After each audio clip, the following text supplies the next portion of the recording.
Our verse today is Daniel chapter 6, verse 18. Then the king went to his palace and spent the night fasting. No diversions were brought to him, and sleep fled from him. The story of Daniel in the lion's den is famous, and there are stories, there are paintings about it. My interest today is in the king's action because we focus so much on Daniel and think less about how the king reacted to the situation. This story happened during the reign of King Darius. The king was planning to set Daniel over the whole kingdom. Daniel's excellent spirit distinguished him from all the other high officials in the empire of the Medes and the Persians.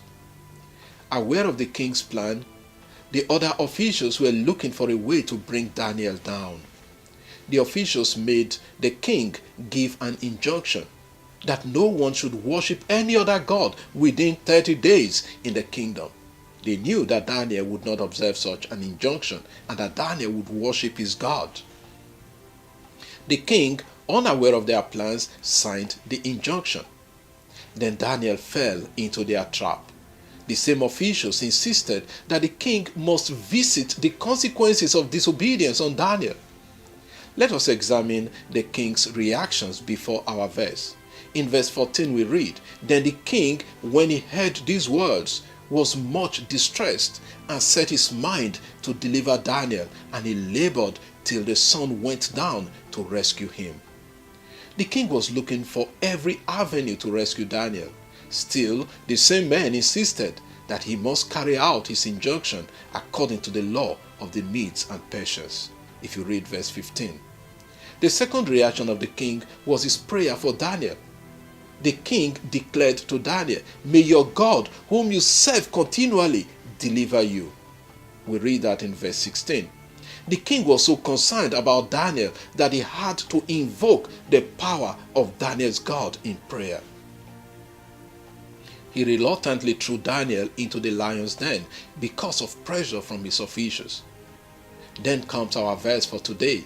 Then the king went to his palace and spent the night fasting. The king could not sleep on account of Daniel. We see that the prayer of the king was part of what saved Daniel. The king prayed throughout the night. Our translation goes on to say, no diversions were brought to him. But the Hebrew text says no musical instrument was brought to him. In other words, he had no time for entertainment as he would usually do. His focus was on Daniel and his deliverance from the lion's den. And finally, the king did not sleep throughout the night on account of Daniel. And the first thing in the morning, he ran to the lion's den to ensure that Daniel was still alive.